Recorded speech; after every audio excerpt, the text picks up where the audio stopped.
നമസ്കാരം സുഹൃത്തുക്കളെ, എൻ്റെ പേര് Aswathy. Welcome to my channel tips and tricks. ഇന്നില്ലേ നിങ്ങൾ ഏറ്റവും കൂടുതൽ ആവശ്യപ്പെട്ട ടോപ്പിക്കാണ് എടുക്കാൻ പോകുന്നത്. കേന്ദ്ര ബഡ്ജറ്റ് 2023-24 ചോദ്യം വന്നത് എല്ലാവരും കണ്ടു കാണുമല്ലോ അല്ലേ? അപ്പൊ എന്തായാലും ഡീറ്റെയിൽ ആയിട്ട് തന്നെ പഠിക്കാം. അപ്പൊ ഷുവർ ഷോർട്ട് കറണ്ട് അഫയേഴ്സിന്റെ ക്ലാസ് ആണ്. തുടങ്ങാം. സബ്സ്ക്രൈബ് ചെയ്യാത്തവരുണ്ടെങ്കിൽ സബ്സ്ക്രൈബ് ചെയ്ത് സപ്പോർട്ട് ചെയ്തേക്കാം. പിന്നെ വീഡിയോസ് ഒക്കെ ഇഷ്ടമാവുകയാണെങ്കിൽ ലൈക്ക് ചെയ്തിട്ട് പോണേ. നിങ്ങളുടെ ലൈക്സിന്റെ നമ്പർ കാണുമ്പോൾ അല്ലേ എന്റെ വീഡിയോസ് നിങ്ങൾക്ക് എത്രത്തോളം ഇഷ്ടമായി എനിക്കൊന്ന് മനസ്സിലാക്കാൻ വേണ്ടി പറ്റത്തുള്ളൂ. പിന്നെ ഫസ്റ്റ് കമന്റ് ഒന്ന് ചെക്ക് ചെയ്തേക്കാം. നമ്മുടെ ടെലഗ്രാം ചാനലിന്റെ ലിങ്ക് ഞാൻ പിൻ ചെയ്ത് വെച്ചിട്ടുണ്ട്. തുടങ്ങിയാലോ?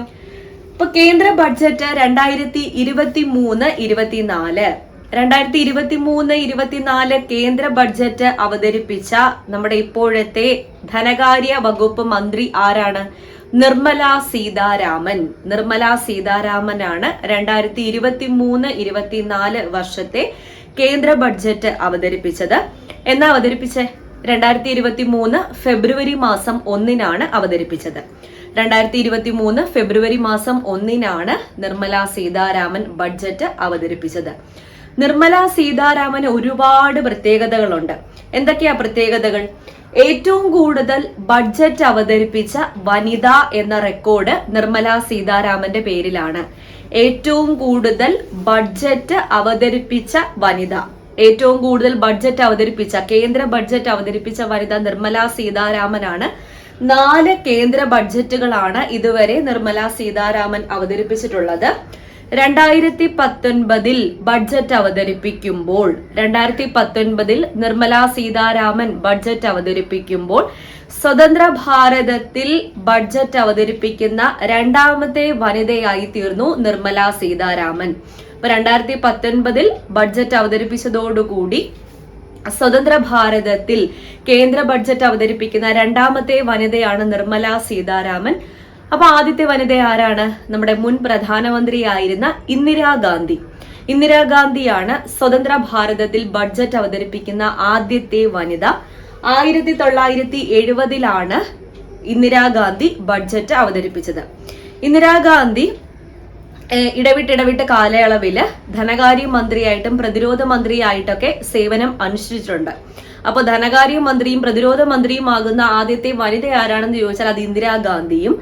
രാജ്യത്ത് ധനകാര്യ വകുപ്പ് കൈകാര്യം ചെയ്യുന്നതും പ്രതിരോധ വകുപ്പ് കൈകാര്യം ചെയ്യുന്നതുമായ 2ാമത്തെ വനിത ആരാണെന്ന് ചോദിച്ചാൽ അത് നിർമ്മല സീതാരാമനാണ്. അപ്പൊ നിർമ്മല സീതാരാമന്റെ പ്രത്യേകതകളാണ് പറഞ്ഞു വരുന്നത്. രാജ്യത്ത് ധനകാര്യ വകുപ്പും പ്രതിരോധ വകുപ്പും കൈകാര്യം ചെയ്യുന്ന 2ാമത്തെ വനിതയാണ് ആര്? നിർമ്മല സീതാരാമൻ. അതുപോലെ ആദ്യത്തെ വനിത ആരാണ്? ഇന്ദിരാഗാന്ധിയാണ്. ഇനി 2021 നിർമ്മല സീതാരാമനാണ് ആദ്യത്തെ കടലാസ് രഹിത ബഡ്ജറ്റ് അവതരിപ്പിച്ചത്. കടലാസ് രഹിതം എന്ന് പറയുമ്പോൾ പേപ്പർലെസ് ആയിട്ടുള്ള ബഡ്ജറ്റ് അവതരിപ്പിച്ചത് ആരാണ്? നിർമ്മല സീതാരാമൻ. 2021 ആ കോവിഡ് കാലഘട്ടത്തിൽ ആദ്യത്തെ പേപ്പർലെസ് ബഡ്ജറ്റ് അവതരിപ്പിച്ച ധനകാര്യ വകുപ്പ് മന്ത്രി ആരാണ്? നിർമ്മല സീതാരാമനാണ്. പിന്നെ രാജ്യത്തെ ആദ്യത്തെ മുഴുവൻ സമയ വനിതാ ധനകാര്യ മന്ത്രി. മുഴുവൻ സമയ വനിതാ ധനകാര്യ മന്ത്രി ആരാണെന്ന് ചോദിച്ചാൽ അതും നിർമ്മല സീതാരാമനാണ്. അപ്പൊ രാജ്യത്തെ ആദ്യത്തെ മുഴുവൻ സമയ ധനകാര്യ വകുപ്പ് മന്ത്രി നിർമ്മല സീതാരാമനാണ്. 2023-24 കാലയളവിലെ ബഡ്ജറ്റില് എത്ര സമയം നീണ്ട ബഡ്ജറ്റാണ് അവതരിപ്പിച്ചത്? 87 മിനിറ്റ് നീണ്ട ബഡ്ജറ്റ്. 87 മിനിറ്റ് ദൈർഘ്യമുള്ള ബഡ്ജറ്റ് ആയിരുന്നു ആരവതരിപ്പിച്ചത്? നിർമ്മല സീതാരാമൻ അവതരിപ്പിച്ചത്. പിന്നെ രാജ്യത്തെ ഏറ്റവും ദൈർഘ്യമേറിയ ബഡ്ജറ്റ് പ്രസംഗവും ആരുടേത് തന്നെയാണ്? നിർമ്മല സീതാരാമന്റേത് തന്നെയാണ്. അത് 2020 162 മിനിറ്റോളം നീണ്ട ബഡ്ജറ്റ് പ്രസംഗമാണ് നിർമ്മല സീതാരാമൻ നടത്തിയത്. 2020 ഫെബ്രുവരി 1-ന്. അപ്പൊ നിർമ്മല സീതാരാമനെ പറ്റി ഇത്രയും ബേസിക് ആയിട്ടുള്ള പോയിന്റ്സ് അറിഞ്ഞിരിക്കണം. നിർമ്മല സീതാരാമനാണ് 2023-24 ബഡ്ജറ്റ് 2023 ഫെബ്രുവരി 1-ന് അവതരിപ്പിച്ചത്. അത് 87 മിനിറ്റ് ദൈർഘ്യമുള്ള ബഡ്ജറ്റ് ആയിരുന്നു. രാജ്യത്ത് ഏറ്റവും കൂടുതൽ ബഡ്ജറ്റുകൾ അവതരിപ്പിക്കുന്ന കേന്ദ്ര ബഡ്ജറ്റുകൾ അവതരിപ്പിക്കുന്ന വനിത എന്ന റെക്കോർഡ് ഇപ്പൊ ആരുടെ പേരിലാണ്? നിർമ്മല സീതാരാമന്റെ പേരിലാണ്. 4 ബഡ്ജറ്റാണ് ഇതുവരെ അവതരിപ്പിച്ചിട്ടുള്ളത്. 2019 ആദ്യത്തെ ബഡ്ജറ്റ് അവതരിപ്പിച്ച ശേഷം രാജ്യത്ത് ബഡ്ജറ്റ് അവതരിപ്പിക്കുന്ന 2ാമത്തെ വനിത എന്ന പേര് ആർക്ക് കിട്ടി? നിർമ്മല സീതാരാമന് കിട്ടി. ആദ്യത്തെ വനിത ആരാണ്? സ്വതന്ത്ര ഭാരതത്തിൽ ബഡ്ജറ്റ് അവതരിപ്പിക്കുന്ന ആദ്യത്തെ വനിത ആരാണ്? ഇന്ദിരാഗാന്ധിയാണ്. 1970 ഇന്ദിരാഗാന്ധി ബഡ്ജറ്റ് അവതരിപ്പിച്ചത്. ധനകാര്യ വകുപ്പ്, പ്രതിരോധ വകുപ്പ് എന്നിവ കൈകാര്യം ചെയ്യുന്ന രാജ്യത്തെ രണ്ടാമത്തെ വനിത ആരാണ്? നിർമ്മല സീതാരാമൻ. ആദ്യത്തെ വനിത ആരാണ്? ഇന്ദിരാഗാന്ധി. രാജ്യത്തെ ആദ്യത്തെ മുഴുവൻ സമയ വനിതാ ധനകാര്യ വകുപ്പ് മന്ത്രിയാണ് നിർമ്മല സീതാരാമൻ. ഏറ്റവും ദൈർഘ്യമേറിയ ബഡ്ജറ്റ് പ്രസംഗം നടത്തിയതും നിർമ്മല സീതാരാമനാണ്. 2020 ഫെബ്രുവരി 1 അവതരിപ്പിച്ച ബഡ്ജറ്റ് 162 മിനിറ്റോളം ദൈർഘ്യത്തിലാണ് അവതരിപ്പിച്ചത്. ഓക്കെ, അപ്പൊ ഇത്രയും പോയിന്റ്സ് ആണ് ഇതിന്റെ ഇൻട്രൊഡക്ഷൻ. അടുത്ത പോയിന്റ്സ് നോക്കാം. ഇനി വരവ് ചെലവ് കണക്കുകളെ പറ്റിയാണ്. ഇതാണ് പ്രിസൺ ഓഫീസർ പരീക്ഷയ്ക്ക് ചോദിച്ചത്. ചെലവാണ് പ്രിസൺ ഓഫീസർ പരീക്ഷയ്ക്ക് ചോദിച്ചത്. ചോദ്യം ഇങ്ങനെയായിരുന്നു: ചേരുംപടി ചേർക്കാനാ തന്നിരുന്നത് 2023-24 വർഷം കേന്ദ്ര ബഡ്ജറ്റിൽ പ്രഖ്യാപിച്ചിട്ടുള്ളതിൽ വിവിധ മേഖലയിലെ ചെലവുകൾ പെർസെന്റേജിൽ അത് എന്താണ് ചേരുംപടി ചേർക്കാനാണ് ചോദിച്ചത്. അപ്പോൾ വരവും ചെലവും നോക്കിയിരിക്കാം. ആദ്യത്തേത് 2023-24 വർഷ കേന്ദ്ര ബഡ്ജറ്റിൽ പ്രഖ്യാപിച്ചിട്ടുള്ള ചിലവ് വിവരങ്ങളാണ്. ഏറ്റവും കൂടുതൽ ശതമാനം ചിലവ് വന്നേക്കുന്നത് പലിശ തിരിച്ചടവിനാണ്. വളരെ ഇമ്പോർട്ടന്റ് ആണ്. പലിശ തിരിച്ചടവ് എത്ര ശതമാനമാണ്? 20%. പലിശ തിരിച്ചടവ് 20%. അടുത്തത് വന്നേക്കുന്ന state share of taxes and duties. State share of taxes and duties 18%. അപ്പൊ പലിശ തിരിച്ചടവ് എത്ര ശതമാനമാണ്? 20%. State share of taxes and duties എത്രയാണ്? 18%. ഇനി 17% കേന്ദ്രമേഖലാ പദ്ധതിയുടെ ചെലവാണ്. 17% ഏതിൻ്റെതാണ്?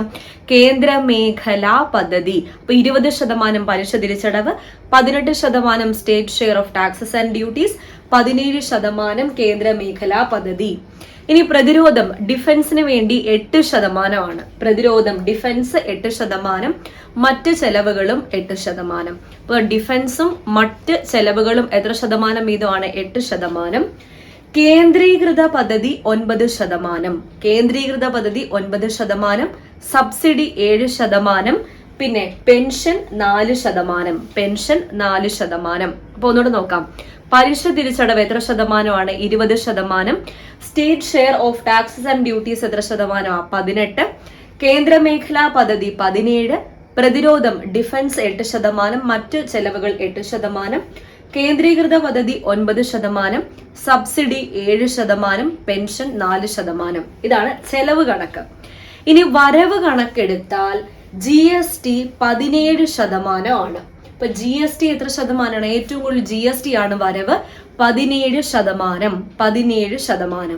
രണ്ടാം സ്ഥാനത്ത് 15% വീതം രണ്ടെണ്ണം ഉണ്ട്. ഇൻകം ടാക്സും കോർപ്പറേറ്റ് ടാക്സും. ഇൻകം ടാക്സും കോർപ്പറേറ്റ് ടാക്സും ആണ് വരവ് കണക്കെടുത്താൽ 15% നിൽക്കുന്നത്. പിന്നെ യൂണിയൻ എക്സൈസ് ഡ്യൂട്ടി 7%, കസ്റ്റംസ് 4% വരുന്നത്. അപ്പൊ വരവ് കണക്കെടുത്താൽ 2023-24 വർഷത്തെ വരവ് കണക്കെടുത്താൽ GST ആണ് ഏറ്റവും കൂടുതൽ 17%. പിന്നെ ഇൻകം ടാക്സും കോർപ്പറേറ്റ് ടാക്സും 15% വീതം. Union excise duty 7%, customs 4%. Customs duty 4% ഉള്ളത്. ഓക്കെ, അപ്പൊ ഇത് ഒന്ന് എഴുതി വെച്ച് പഠിച്ചോണം, വീണ്ടും ചോദിക്കാൻ ചാൻസ് ഉണ്ട്. അടുത്ത പോയിന്റ്സ് നോക്കാം. അടുത്തത് ഈ കേന്ദ്ര ബഡ്ജറ്റിലെ കുറച്ച് പ്രഖ്യാപനങ്ങളാണ്. കുറച്ച് പദ്ധതികളും കാര്യങ്ങളൊക്കെ ഇമ്പോർട്ടന്റ് ആണ്. ഈ പദ്ധതികൾ തന്നിട്ട് അതിന്റെ ലക്ഷ്യം എന്താണ് എന്നൊക്കെ ചോദിക്കാൻ ചാൻസ് ഉണ്ട്. ഓരോന്നായിട്ട് നോക്കാം. ഇതിൽ ആദ്യത്തെ പ്രഖ്യാപനം, ആദായ നികുതി റിബേറ്റ് പരിധി 5 ലക്ഷത്തിൽ നിന്ന് 7 ലക്ഷമായിട്ട് ഉയർത്തി. അപ്പൊ 3 ലക്ഷം വരെ വരുമാനം ഉള്ളവർക്ക് ഇനി ആദായ നികുതി കൊടുക്കേണ്ട ആവശ്യമില്ല. ആദായ നികുതിയുടെ റിബേറ്റ് പരിധി 5 ലക്ഷത്തിൽ നിന്ന് 7 ലക്ഷം വരെയാണ് ഉയർത്തിയിരിക്കുന്നത്.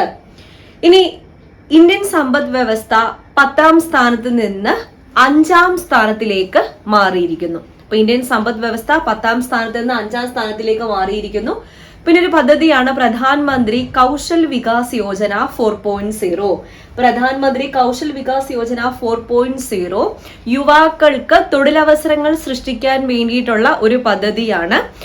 പ്രധാനമന്ത്രി കൗശൽ വികാസ് യോജന 4.0 തൊഴിലവസരങ്ങൾ സൃഷ്ടിക്കാൻ വേണ്ടിയിട്ട് അന്താരാഷ്ട്ര തൊഴിലുകളിൽ അല്ലെങ്കിൽ അന്താരാഷ്ട്ര തൊഴിലവസരങ്ങളിൽ നമ്മുടെ ഇന്ത്യയിലെ യുവാക്കളെയും കൂടി മുൻനിരയിൽ എത്തിക്കാൻ വേണ്ടിയിട്ട്, അവരെ പരിശീലിപ്പിക്കാൻ വേണ്ടിയിട്ട് വിവിധ സംസ്ഥാനങ്ങളിലായിട്ട് 30 കേന്ദ്രങ്ങൾ തുടങ്ങാനും ഈ ഒരു പദ്ധതി വഴി ലക്ഷ്യമിടുന്നുണ്ട്.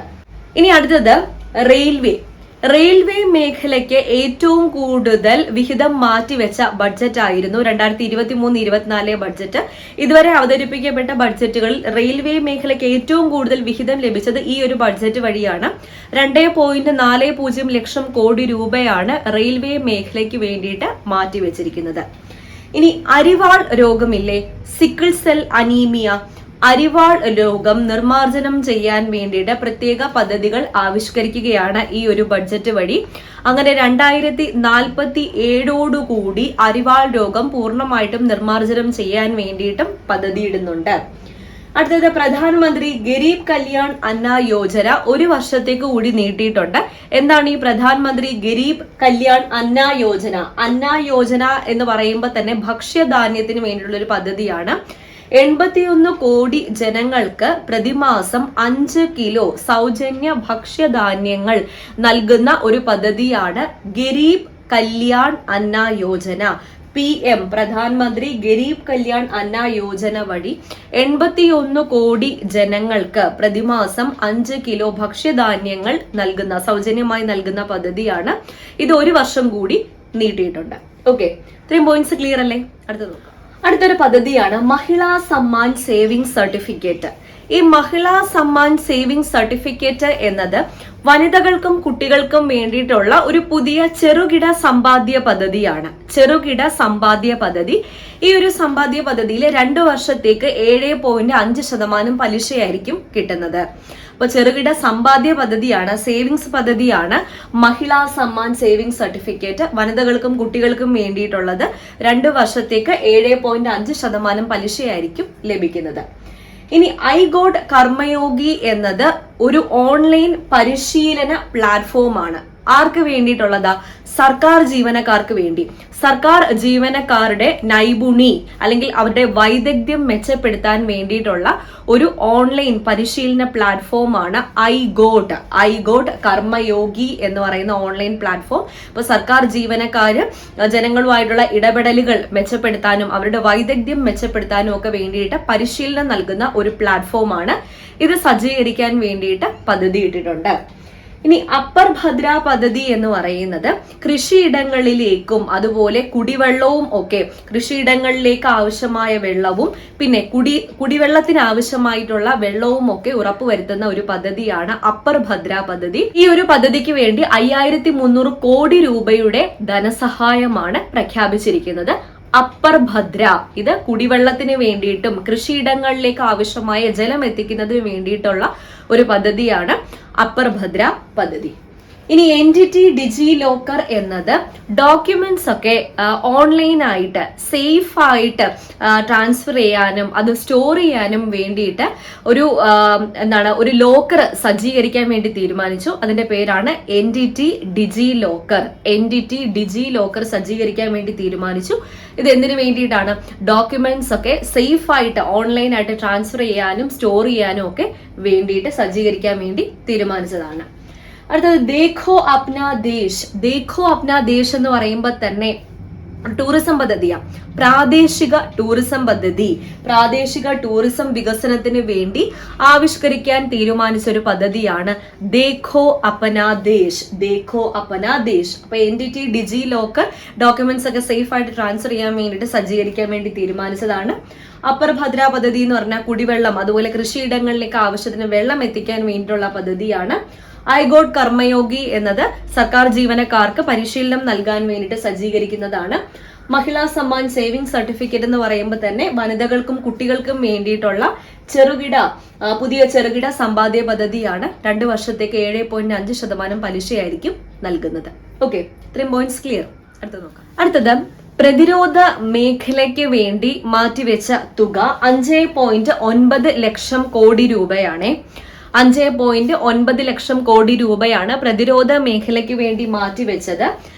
ഈ 2023-24 ബഡ്ജറ്റ് പ്രകാരം സാമ്പത്തിക വളർച്ച 7% സാമ്പത്തിക വളർച്ചയാണ് നമ്മൾ പ്രതീക്ഷിക്കുന്നത്. 7% സാമ്പത്തിക വളർച്ചയാണ് 2023-24 ബഡ്ജറ്റ് പ്രകാരം പ്രതീക്ഷിക്കുന്നത്. പിന്നെ സംസ്ഥാനങ്ങൾക്ക് ഉള്ള വിഹിതങ്ങളിൽ 30% വർധനവ് ഉണ്ടായിട്ടുണ്ട്. ഇപ്രാവശ്യം 30% വർധനവ് സംസ്ഥാനങ്ങൾക്കുള്ള വിഹിതങ്ങളിൽ ഉണ്ടായിട്ടുണ്ട്. പാൻ ഇല്ലേ, പെർമനന്റ് അക്കൗണ്ട് നമ്പർ, ഈ പൊതു ബിസിനസ് തിരിച്ചറിയൽ രേഖയായിട്ട് ഇനി പാൻ കാർഡ് ഉപയോഗിക്കാം എന്ന് പ്രഖ്യാപിച്ചിട്ടുണ്ട്. പാനിന്റെ ഫുൾ ഫോം എന്താണ്? Permanent account number. എത്ര ഡിജിറ്റ് നമ്പർ ആണ്? 10 ഡിജിറ്റ് നമ്പർ ആണ്. 10 ഡിജിറ്റ് എന്ന് പറയുമ്പോഴത്തേക്കും അതിൽ നമ്പേഴ്സും ഉണ്ട്, അതുപോലെ ആൽഫബറ്റ്സും ഉണ്ട്. അങ്ങനെ 10 ഡിജിറ്റ് ആണ് ആകെ പാനിൽ ഉള്ളത്. അമൃത ധരോഹർ പദ്ധതി എന്ന് പറഞ്ഞാൽ തണ്ണീർത്തടത്തിന്റെ സംരക്ഷണത്തിനും അതുപോലെ ജൈവ വൈവിധ്യ സംരക്ഷണത്തിനും ഒക്കെ വേണ്ടിയിട്ടുള്ള ഒരു പദ്ധതിയാണ് അമൃത് ധരോഹർ പദ്ധതി. തണ്ണീർത്തടങ്ങൾ എങ്ങനെ കാര്യക്ഷമമായിട്ട്, തണ്ണീർത്തടങ്ങളുടെ ഉപയോഗം കാര്യക്ഷമമായിട്ട് നടത്താം, അതുപോലെ ജൈവ വൈവിധ്യം എങ്ങനെ സംരക്ഷിക്കാം എന്നൊക്കെ വേണ്ടിയിട്ടുള്ള ഒരു പദ്ധതിയാണ് അമൃത് ധരോഹർ പദ്ധതി. പിന്നെ ആദിവാസി വിഭാഗങ്ങൾക്ക് വേണ്ടിയിട്ട് ഒരു പദ്ധതി ആവിഷ്കരിക്കാൻ വേണ്ടി തീരുമാനിച്ചു. അത് പ്രിമിറ്റീവ് വൾണറബിൾ ട്രൈബൽ ഗ്രൂപ്പ് എന്ന പദ്ധതിയാണ്. ആദിവാസി വിഭാഗങ്ങളുടെ ഉന്നമനത്തിന് വേണ്ടിയിട്ട് പ്രിമിറ്റീവ് വൾണറബിൾ ട്രൈബൽ ഗ്രൂപ്പ് എന്ന പദ്ധതിയും ആവിഷ്കരിക്കാൻ വേണ്ടി തീരുമാനിച്ചിട്ടുണ്ട്. ഇതൊക്കെ ഇതിനകത്തെ പ്രഖ്യാപനങ്ങളാണ്. മെയിൻ ആയിട്ട് നോക്കിയിരിക്കാനുള്ള ഞാൻ ആദ്യം കാര്യം. അപ്പൊ ഇത്രയൊക്കെയാണ് 2023-24 ബഡ്ജറ്റിലെ പ്രധാനപ്പെട്ട പ്രഖ്യാപനങ്ങൾ. മനസ്സിലായി എന്ന് വിചാരിക്കുകയാണ്. ഞാൻ ഓൾമോസ്റ്റ് എല്ലാ ഇമ്പോർട്ടന്റ് പോയിന്റ്സും ഇൻക്ലൂഡ് ചെയ്യാൻ വേണ്ടിയിട്ട് ശ്രമിച്ചിട്ടുണ്ട്. അപ്പോൾ ക്വസ്റ്റ്യൻസ് കിട്ടും എന്ന് തന്നെയാണ് ഞാൻ വിചാരിക്കുന്നത്. നന്നായിട്ട് പഠിച്ചിട്ട് പോവാ, റിവൈസ് ചെയ്തിട്ട് പോവാം. അപ്പോൾ വീണ്ടും കാണാം. സബ്സ്ക്രൈബ് ചെയ്യാത്തവരുണ്ടെങ്കിൽ സബ്സ്ക്രൈബ് ചെയ്ത് സപ്പോർട്ട് ചെയ്തേക്കാം. Tata, bye bye, thank you.